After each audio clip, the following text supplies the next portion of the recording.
আমি আশান্বিত হয়েছিলাম যখন ডক্টর ইউনূসের নাম ভেসে এসেছে, কারণ আমি ডক্টর ইউনূসকে পছন্দ করি এ কথা কিন্তু কেউ বলবে না। ডক্টর ইউনূস স্বয়ং জানেন আমি তাকে পছন্দ করি না, কিন্তু আমার মনে হয়েছিল যে বাংলাদেশের সাধারণ জনপরিষদ, জনগোষ্ঠী যারা কোনো স্বার্থের কাছে নতি স্বীকার করে না, তারা এক বাক্যে ডক্টর ইউনূসকে মেনে নিয়েছিল।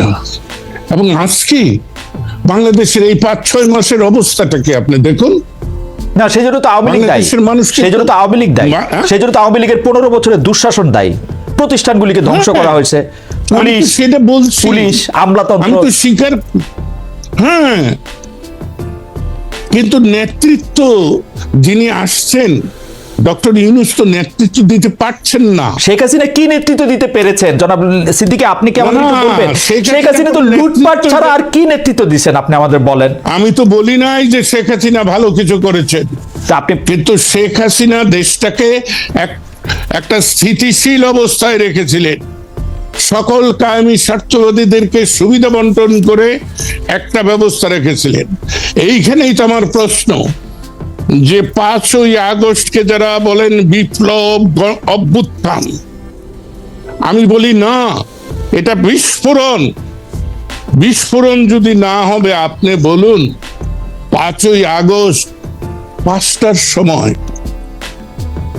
গণভবন ধ্বংস করলেন, জাতীয় সংসদ ধ্বংস করে যাদের নেতৃত্বে তারা সুরসুর করে ক্যান্টনমেন্টে গেলেন কেন? থানা প্রধান ডাকলেন আর চলে গেলেন সবাই। না, এটা খুবই পার্টিনেন্ট কোশ্চেন, কিন্তু আমরা একটু আগের থেকে আসতে চাই লতিফ ভাই। আমরা আপনাকে তো আর সবসময় পাই না। আপনি বলেছেন যে শেখ হাসিনা বাংলাদেশকে স্থিতিশীল অবস্থায় এনেছিলেন। আপনি কোন স্থিতিশীলতার কথা বলতেছেন এটা একটু বলবেন? আমাদের রাজনৈতিকটা ছিল অস্থিতিশীল, 3টা ইলেকশন হইতে পারে নাই। অর্থনীতির মধ্যে আমরা দেখছি 5-6 বিশিষ্ট লোককে টাকা পাচারের, লুটপাটের, দুর্বৃত্তপনার সুযোগ দেওয়ার জন্য যা কিছু সরকারি মেশিনারি করা দরকার তার চেয়ে বেশি করা হয়েছে। আপনি যদি সামাজিক স্থিতিশীলতার কথা বলেন, এই শ্রেণী উচ্চ বড়লোক আরো অনেক বেশি বড়লোক হয়েছে, গরিব আরো অনেক বেশি বড়লোক হয়েছে। কোন দিকটা দেশ স্থিতিশীল ছিল? ভাই রে, আপনি তো বলছেন, আমরা তো, আমি যদি বলি দুইটা সামরিক শাসন, এটার দুটি সামরিক শাসন যদি না আসতো, একটা গণতান্ত্রিক পরিবেশ যদি বিরাজ করত, 75-এ যদি জাতি রাষ্ট্রের পিতা বঙ্গবন্ধু শেখ মুজিবুর রহমানকে হত্যা করা না হতো, তাহলে আজকের অবস্থা সৃষ্টি হতো কিনা তাতে আমার সন্দেহ আছে। তাই শেখ হাসিনা তো বাতিল মাল, সে গণদুশ্মন, এতে আমার কোনো কথা বলতে লজ্জা নাই, এবং তার সঙ্গে কাজ করেছি সেজন্য আমি অনুতপ্ত অবশ্যই। কিন্তু আমি ইতিহাস তো আর স্বীকার করবো না, আমি ইতিহাসকে বিকৃত করব না। অনেকেই তো আওয়ামী লীগ করেছেন। জি, হ্যাঁ, জি, আওয়ামী লীগের মতো দল। আচ্ছা, আমি একটা অন্য প্রশ্ন করি লতিফ ভাই। আওয়ামী লীগের মতো একটা দল যে এখন মুখ দেখাইতে পারতেছে না, আওয়ামী লীগ যারা সর্বশেষ করছে, আপনি বিশ্বাস করবেন না, আমি যারা বিদেশেও রয়েছে তাদের কাছে বারবার বলতেছে আপনারা এসে আপনাদের কথা বলেন, তারা এইখানেও মুখ দেখাইতে পারতেছে না যে এটা একটা ভালো জায়গা ছাড়া, দেশে তো দূরে থাক। এই অবস্থাটাকে আপনি ভাবছিলেন যে এইরকম হইতে পারে? আপনি ওই যে আবার বলি, আপনার বাজেট বক্তৃতা, রাইট? না, বাজেট বক্তৃতা না, 16 সালে যখন আমি পদত্যাগ করি সেই বক্তৃতাটাতেও আমি এই কথা বলেছিলাম। আমি ওই প্যাট্রিয়ট কবিতা ওয়ার্ডসওয়ার্থে, রাইট, সেই কবিতাটা আমি ভালো করে ধারণ করি জীবনে।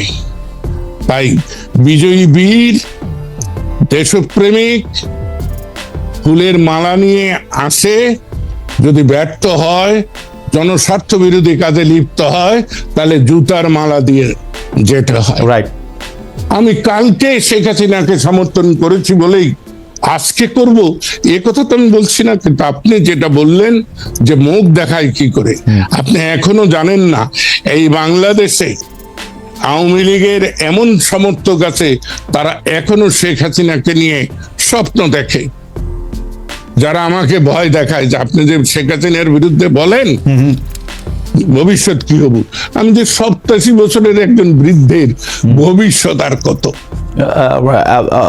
Absolutely absolutely. আচ্ছা, জনাব লতিফ সিদ্দিকী, আপনি দীর্ঘকাল ধরে শেখ পরিবারকে জানেন, চেনেন, আপনার সাথে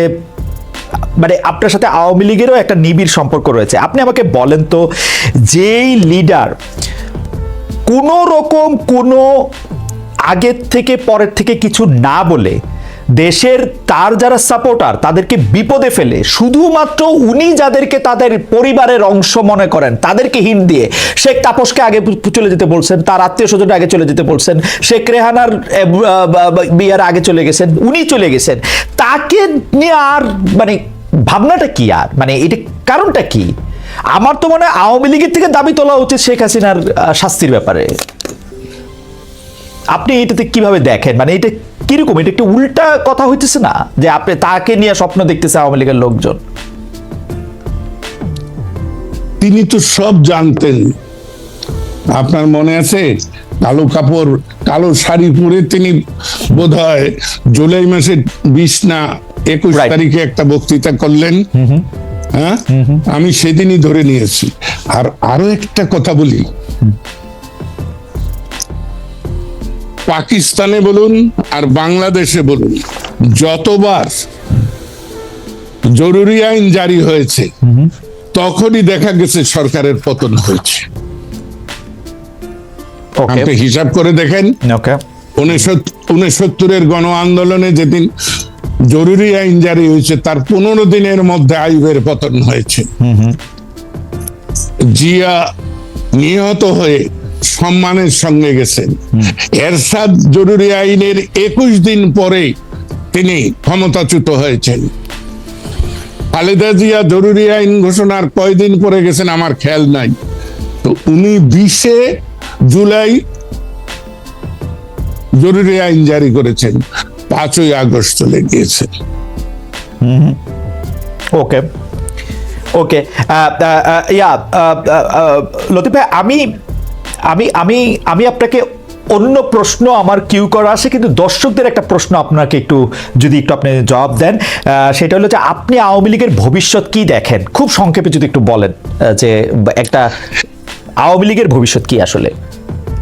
এ ব্যাপারে আমার স্পষ্ট অভিমত। মুসলিম লীগের ভবিষ্যৎ যা হয়েছে, মুসলিম লীগ পাকিস্তানের স্রষ্টা বলে দাবিদার, ভারত রাষ্ট্রের প্রতিষ্ঠাতা বলে কংগ্রেস দাবিদার, কংগ্রেসের আজকে যে অবস্থা হয়েছে, তাই বাংলাদেশ প্রতিষ্ঠার দাবিদার আওয়ামী লীগের একই ভবিষ্যৎ। কারণ তার প্রয়োজন ফুরিয়ে গিয়েছে। যেমন আমার কিন্তু প্রয়োজন ফুরিয়ে গিয়েছে। আমি যতই চেষ্টা করি, 50 বছর বয়সে যা পেরেছি আজকে তা পারবো না। আমাকে নতুনদেরকে জায়গা ছেড়ে দিতে হবে। আমি একটু সামারাইজ করি আমাদের দর্শকদের জন্য, correct me if I am wrong mister Siddiqui, যে আওয়ামী লীগের ভবিষ্যৎ মুসলিম লীগের মতোই আপনি দেখছেন, কারণ এটা হচ্ছে যে মুসলিম লীগ পাকিস্তান প্রতিষ্ঠা করলো বা আওয়ামী লীগ বাংলাদেশ প্রতিষ্ঠার সঙ্গে জড়িত থাকলো, তার প্রয়োজন এখন ফুরিয়ে গেছে এবং নতুনদের কাছে জায়গা ছেড়ে দিতে হবে। আপনি কি আর কোনো কিছু যোগ করবেন এইটার সঙ্গে? কারণ এটা একটি স্পেসিফিক প্রশ্ন অনেকের, আপনি যদি আর কোনো কিছু যোগ করেন ভবিষ্যৎ।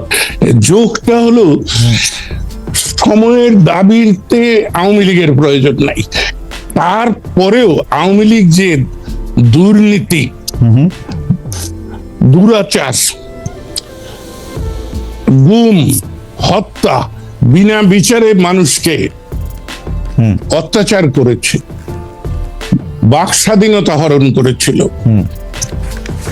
এটা তো তাদের একটা পাপ। আর সবচেয়ে লজ্জার এবং ঔদ্ধত্যপূর্ণ, আপনারা সে কথাটা বলেন না, আমি ছোট ছোট কথা নিয়ে তো বলি, শেখ হাসিনা প্রত্যেক বক্তৃতায় বলতেন যে আমি গণতন্ত্র দিয়েছি। রাইট, গণতন্ত্র কেউ দিতে পারে নাকি? এর চাইতে বড় ঔদ্ধত্য। এবং এই কথাটা হচ্ছে একদমই, আমি গণতন্ত্র দিয়েছি বললেই বোঝা যায় যে এই দেশে গণতন্ত্র নাই। আসলে দেশের প্রধান যদি এই কথা বলে, এটা খুবই ভালো কথা বলেন। এটা খুবই ভালো কথা বলছেন, এটা খুবই ভালো কথা বলছেন। আমি জনাব লতিফ